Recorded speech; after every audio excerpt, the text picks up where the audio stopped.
Takahiro Shiraishi era uma pessoa aparentemente normal. Segundo familiares e amigos, ele era um jovem alegre, gentil, educado, trabalhador e muito próximo de seus parentes. Quando ficou mais velho e saiu da casa da família, resolveu morar em Zuma, uma cidade que fica próxima à casa do seu pai, que era separado de sua mãe.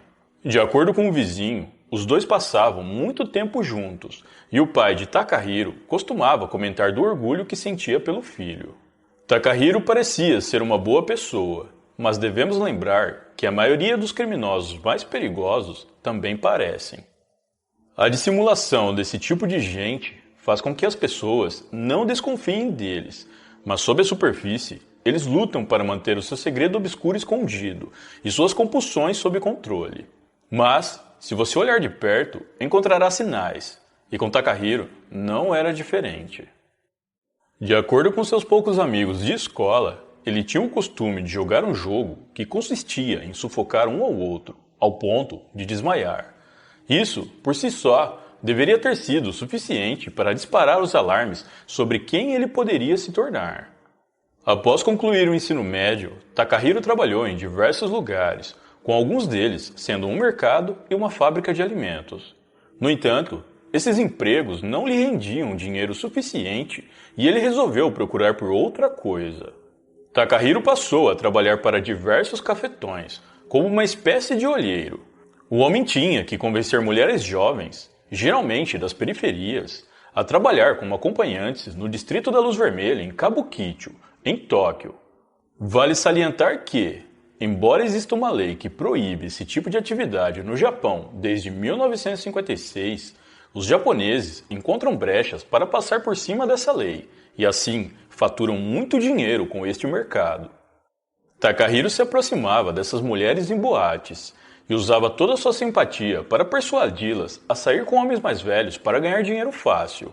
Quando seus crimes se tornaram de conhecimento público, muitos de seus ex-colegas de trabalho ficaram surpresos que ele pudesse ser o responsável por atos tão terríveis.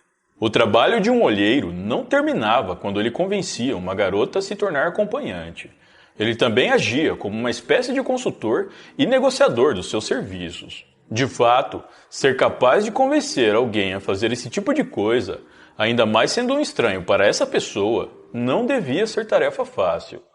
Afinal, havia um risco enorme de tudo ser uma armação e a pessoa cair em uma grande emboscada.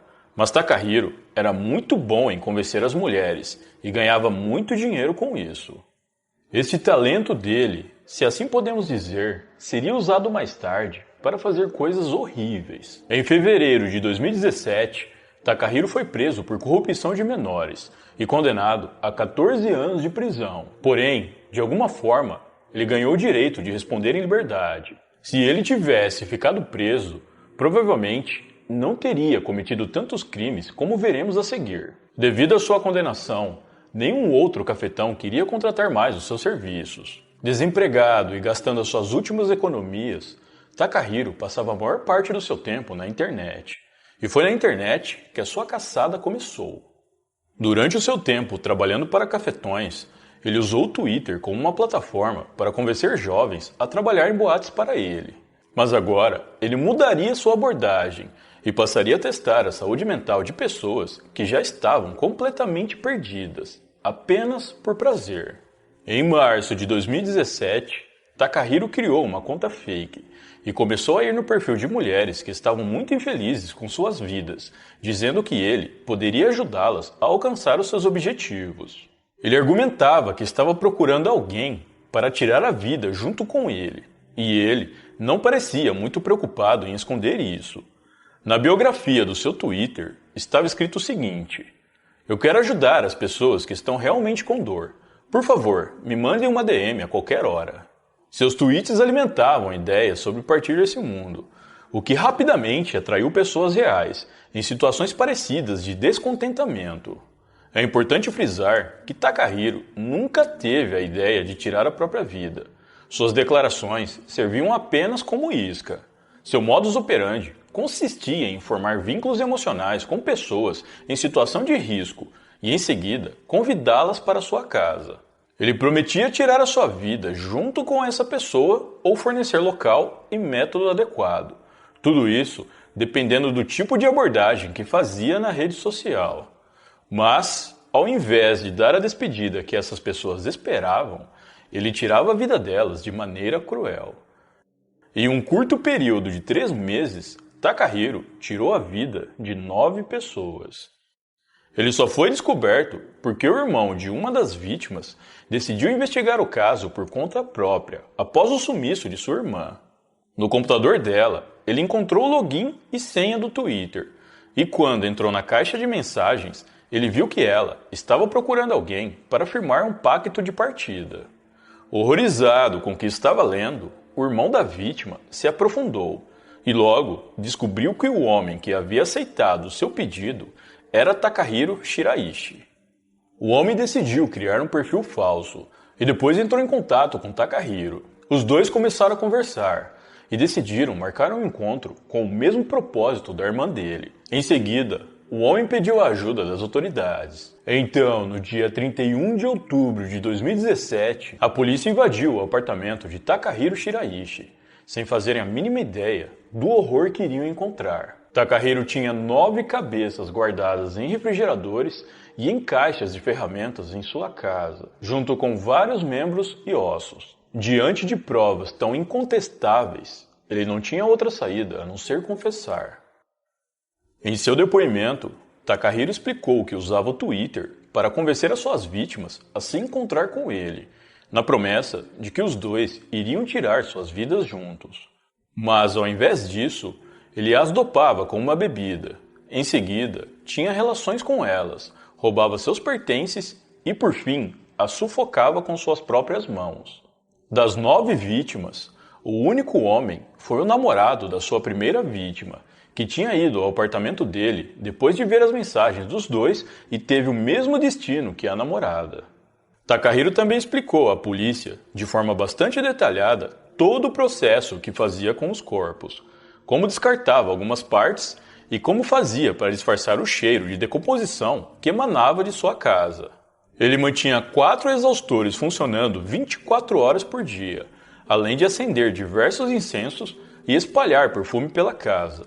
Ainda durante seu depoimento, ele disse que não sabia sequer o nome verdadeiro ou idade das vítimas até que as visse pessoalmente, mas costumava certificar através das mensagens que eram mulheres jovens e atraentes. Segundo ele, a motivação para os crimes era que ele queria ter relações com as vítimas e depois roubá-las. Apesar de morar em um apartamento extremamente pequeno, Takahiro encontrou espaço para armazenar todos os corpos.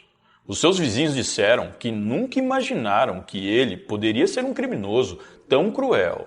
Alguns relataram sentir um forte cheiro vindo do apartamento, mas acreditavam que ele era apenas desleixado com a higiene e não deram importância.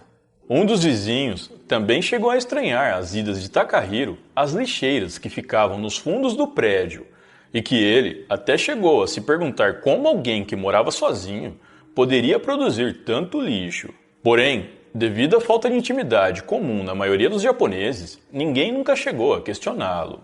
Meses antes de ser pego, Takahiro disse para o seu pai que estava infeliz e que sua vida não fazia mais sentido. Em algumas entrevistas, ele chegou a pedir desculpas para as famílias das vítimas, e em outras, dizia que o seu único arrependimento era de ter sido pego, e caso houvesse oportunidade novamente, faria tudo de novo. Ele também gostava de se vangloriar da sua habilidade de cometer os crimes, dizendo à polícia que no início levou 3 dias para se livrar da primeira vítima, mas logo em seguida se aperfeiçoou e em apenas 24 horas era capaz de se desfazer de uma vítima completamente. Quando o caso chegou à mídia, não só o Japão, mas todo o mundo ficou chocado, principalmente com os detalhes que ele mesmo confessou de forma fria, calculista e sem demonstrar nenhum remorso por suas ações.